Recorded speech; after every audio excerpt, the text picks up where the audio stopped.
seperti biasa Ustaz di channel kita ya. Iya, channel yang selalu lezat sekarang ini karena kita banyak membahas tentang kuliner ya Tad ya. Tapi insya Allah nanti kita akan bergerak ke berbagai tema ya yang selalu ada hubungannya dengan menjelajah budaya, meneguhkan makna. Nah hari ini kita punya tentunya menu, seru ya Tad ya. Menu yang agak unik ya Tad ya. Ini menunya apa namanya Mas? Ini namanya bubur sumsum Ustaz. Bubur sumsum atau jenang sumsum atau jenang lemu. Ada beberapa daerah disebut menyebutnya sebagai agak nyindir saya. Jenang lemu. Jenang lemu ya. Ini memang kalau dalam tradisi Jawa banyak disajikan khususnya untuk berbagai acara ya. Acara tradisional, tapi ada satu tradisi yang kemudian kalau orang habis punya hajat, itu kan banyak yang bantuin, gotong royong, bahasa Jawanya rewang ya, atau lagan, itu ada beberapa istilah, sambatan lain macam-macam. Nah itu kalau habis ada yang mantu atau ada yang menyunatkan anak atau ada apa, kemudian selesai kepanitiaannya dibubarkan, itu biasanya sepekan kemudian disajikan atas syukuran dengan jenang sumsum. Kenapa? Konon ini untuk mengembalikan tenaga dan sebagai simbol rasa syukur semua sudah berjalan sukses ya. Makanya kemudian juga menjadi pengingat kepada seluruh panitia, seluruh yang terlibat, yang rewang untuk ikhlas. Makanya warnanya putih.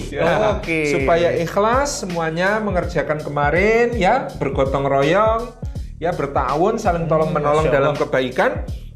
Itu kalau diniati ikhlas maka dia akan menjadi pahala yang besar di sisi Allah. Jadi harus putih. Nah, selalu merahnya ada nilainya tadi. Iya, ikhlas itu pasti manis. Masya Allah. Makanya dengan gula merah yang menjadi pelengkap dari jenang sumsum ini. Ini kan dari bubur beras ya, beras putih dimasak sedemikian rupa. Dan yang paling enak itu kalau berasnya hasil panenan baru, Mas. Masya Allah. Kalau panenan lama dia jadi nggak enak. Aromanya nggak dapat, kemudian juga kelembutannya kurang. Menarik. Tapi kalau beras panenan baru dia itu insya Allah akan menjadi makanan yang sangat lezat. Berarti boleh jadi hajatan itu sendiri juga dipaskan waktu panen. Makanya orang-orang Jawa kalau hajatan biasanya kan habis panen. Pas ada duit juga ya. Pas ada duit, pas ada beras baru ya, masaknya yang terbaik untuk tamu-tamu yang datang. Gitu. Jadi ini adalah bubur sumsum. Disebut sumsum ya karena dia putih ya, tulang. Putih di dalam tulang kita kan ada sumsum gitu ya, yang kemudian ini menunjukkan intinya dekornya manusia gitu ya. Itu adalah sumsum ya. Makanya jenang sumsum atau jenang lemu ini menjadi hidangan yang hampir selalu tampil ya di berbagai acara adatnya orang Jawa. Tapi tadi intinya adalah tentang gotong royong, ukhuwah ta'awun. Kita cobain. Masya Allah. Dari bentuknya agak-agak unik ya. Sangat-sangat simpel, warna putih dikasih warna putih dan merah doang gitu. Kata Profesor Muhammad Yamin di 6.000 tahun sangsaka merah putih ini juga adalah salah satu filosofi dari bendera merah putih kita. Masya Allah, merah putih. Bendera merah putih kita itu gula dan beras gitu ya. Gulanya merah, berasnya putih. Itu adalah produk lokal ya dari kelapa dan dari padi, tapi juga menyimbolkan filosofi yang sangat besar. Oke, kita cobain. Keren sekali ini ternyata makanan penuh filosofi ya. Kita cobain ini beras putih ya. Masya Allah. Enak. Jadi kalau berasnya baru ya, itu harum. Biasanya kan dilengkapi juga ada yang kasih pandan sedikit untuk aroma. Kadang-kadang juga ada nangka ya. Nangka tentu saja itu bid'ahnya ya. Di aslinya itu malah bid'ah ya. Aslinya dengan gini aja cukup banget, enak banget. Iya. Ini sangat-sangat gurih, rasanya tuh kuat gitu. Iya, karena gurihnya kuat. Dia dikasih garam juga sedikit gitu ya. Sehingga juga memberikan rasa asin gurih. Begitu ketemu gula, jadinya enak banget.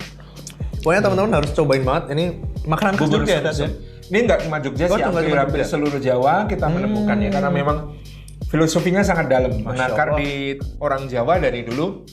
Sangat menyukai ini. Ini kan kalau kita habis kerja keras capek gitu ya di orang-orang yang sedang ada gawe, sedang ada kerja itu, ya ini gampang dicerna, penuh energi, relax itu apalagi nih makannya sambil duduk di lincah ya. Ya kemudian surgawi ya. Ini bagian dari itu. Nah, memang bangsa Indonesia ini ya meskipun kita tidak setuju ya kalau Pancasila diperas jadi Ekasila gotong royong. Iya. Ini pokoknya teman-teman mesti cobain lah. Gotong royong itu dari dulu adalah nilai yang sangat kuat di bangsa Indonesia, yang sangat luar biasa. Ini gurih, manis dan wah kayaknya simpel tapi merasuk gitu, kena sampai ke hati gitu ya. Ini menunjukkan ketulusan juga dari orang yang punya gawe untuk kemudian mengucapkan terima kasih gitu ya. Itu istilahnya lemah teles. Apa itu? Allah yang balas. Allah yang bisa membalas, yaitu jazakumullahu khairan katsiran bahasa Arabnya. Nah, saya dulu ada pengalaman ketika satu waktu diminta untuk mengisi acara di Kuala Lumpur International Book Fair. Di Malaysia. Di situ di Malaysia. Nah, di waktu itu saya ketemu dengan seorang wartawan atau kepala perwakilan Al Jazeera di Asia Tenggara. Nah, di teman perwakilan Al Jazeera di Asia Tenggara ini cerita pengalamannya meliput berbagai situasi pasca bencana. Dia cerita di sebuah negara, ada satu negara bagian tuh banjir. 3 bulan setelah banjir, itu dia masih menemukan ada ibu-ibu tua itu meratapi, Sat? Bukan, dia ngusungin lumpur dari dalam rumahnya, dibersihin sendirian. Itu ibu-ibu sudah tua. Kata dia, ini nggak mungkin nih di Indonesia nih kayak ini. Karena di Indonesia itu kalau gotong royong pasti yang seperti ini didahulukan. Bantuin teman-teman. Jadi kayak dulu kita pengalaman gempa di Jogja ya tahun 2006 itu kita kerja bakti di rumah orang-orang yang justru secara fisik punya keterbatasan dulu. Kasihan punya rumah mbah itu nggak ada yang anaknya, kita bersihin dulu, kita tata dulu. Itu biasanya seperti itu. Beliau mengatakan betul, saya yakin kalau seperti itu. Kemudian dia menceritakan juga di waktu itu dia protes kepada pemerintah pusat. Ternyata bantuan dari pemerintah pusat itu lambat datang hanya gara-gara antara pemerintah pusat dengan pemerintah daerah itu dengan negara bagian itu tuh ternyata beda partai. Gitu ya. Nah, kemudian dia marah dengan mengatakan, saya itu meliput di Aceh pada waktu tsunami. Di Aceh itu 40 tahun tentara dan Gerakan Aceh Merdeka itu ya tembak-tembakan, bunuh-bunuhan, perang.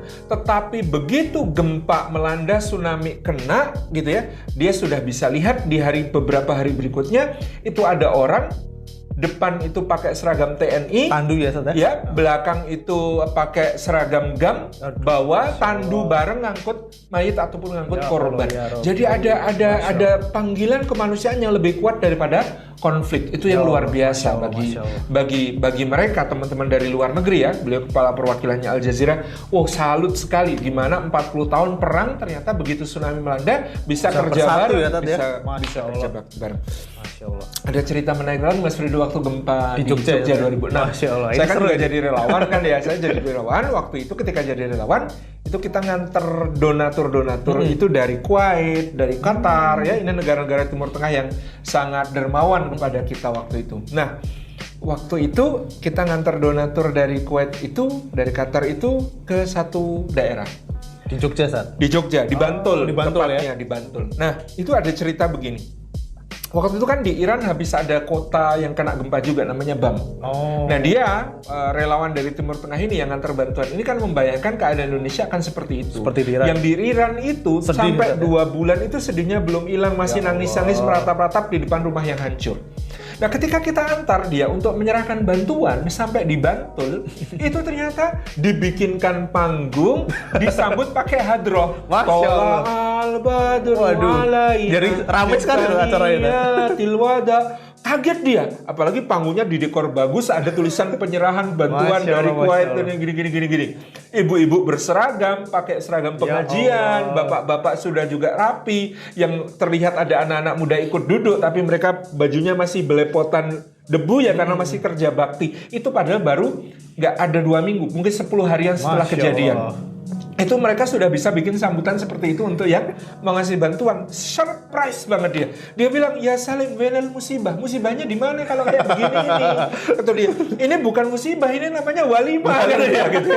Terus, ketika mau difoto untuk menyerahkan bantuan, dia nggak mau di panggung. Saya nggak mau di sini. Nanti kalau saya laporkan, laporan saya bisa dianggap saya menyalahgunakan bantuan dikasihkan ke orang yang nggak benar. Terus gimana dong? Ayo serahkan di tempat yang masih ada reruntuhan, yang masih kelihatan bencana. Itu kita susah karena sudah dikerja bakti semua kan. Nah di situ di foto pun sama warga yang dapat bantuan itu harus diulang-ulang fotonya. Kenapa tahu nggak? Ini wajah Tat. Iya, karena wajahnya yang dikasih bantuan itu senyum terus. Terus dia bilang ini jangan boleh senyum. Orang Indonesia banget ya. Indonesia banget, tapi luar biasa ini kekuatan kita ya. Jadi karena kita sejak awal ketika gempa terjadi langsung gotong royongnya berjalan, kekuatan ukhuwahnya berjalan sampai orang Timur Tengah ini mengatakan Indonesia ajaib. Indonesia ini luar biasa. Ini kekuatan kita ya pasti yang diajarkan dahulu oleh para ulama kita, diajarkan oleh Wali Songo. Di mana ajaran Wali Songo tentang persatuan, gotong royong itu di bagian mana, Tad? Kita bisa temukan misalnya di Masjid Demak, Masjid Agung Cirebon. Yang masjidnya bentuknya kayak pura gitu. Di bagian apanya coba? Di paling apa? Menara. Bukan ya, Tad? Di tiangnya. Oh, di tiangnya. Tiangnya kita tahu bahwa Sunan Kalijaga itu khusus membuat sebuah tiang untuk Masjid Demak. Itu tidak terbuat yang lain, para wali yang lain membuat tiangnya dari kayu jati utuh yang sangat besar. Beliau mengumpulkan sisa-sisa pasahan, tahu pasah ya? Pasah itu yang sisa yang dipakai untuk menghaluskan kayu. Nah, itu kan ada kawul namanya. Nah, ada serat-serat kayu yang terpisah-pisah kecil-kecil. Itu beliau ambil, kemudian beliau lekatkan satu demi satu untuk menjadi tiang utuh. Bayangkan beliau mengatakan kayu utuh, oke, berdiri tegak itu sudah kekuatan. Tapi ternyata yang kecil-kecil, yang berserak-serak, yang dianggap tidak bermanfaat, kalau disatukan jadi satu tiang tidak kalah kuatnya dibandingkan tiang-tiang yang lain. Jadi ini adalah kekuatan kita bangsa Indonesia dari siar dakwahnya para ulama, yaitu untuk senantiasa terikat dalam ukhuwah wa ta'awanu 'alal birri wat taqwa. Mantap. Kalau di Masjid Agung Keraton Yogyakarta kita bisa ketemu di serambi selalu ada ukiran sulur-sulur yang saling bertahu. Namanya dalam bahasa Jawa adalah lunglungan atau tulung-tulungan. Itu bahasa Arabnya wa ta'awanu 'alal birri wat taqwa. Saling tolong-menolonglah dalam kebajikan dan takwa. Ini jadi petunjuk Ustaz ya. Petunjuk lokasi selanjutnya di Masjid Gede. Oke, kita ke Masjid Demak juga. Nanti insya Allah kalau pandemi sudah berakhir, kita insya Allah bisa jalan-jalan lebih jauh ya. Sekarang sementara di video dulu kita nikmati bubur sumsumnya. Bismillahirrahmanirrahim. Dari bubur sumsum kita belajar banyak banget soal ukhuwah, soal gotong royong Ustaz. Yes, dan itu adalah kekuatan kita yang perlu kita bawa ke dunia internasional. Inilah nilai-nilai filosofis kaum muslimin Indonesia ya, supaya nanti dakwah di Eropa, dakwah di Australia, dakwah di Amerika, dakwah di Jepang, dakwah di Cina, kita kaum muslim Indonesia membawa nilai salah satunya adalah gotong royong yang berlandaskan wa ta'awanu 'alal birri wat taqwa. Masya Allah. Oke, Mas Rido, keren banget pokoknya. Iya. Kita lanjutin makan ini. Kita pamit dulu kepada teman-teman yang nonton. Jangan lupa subscribe.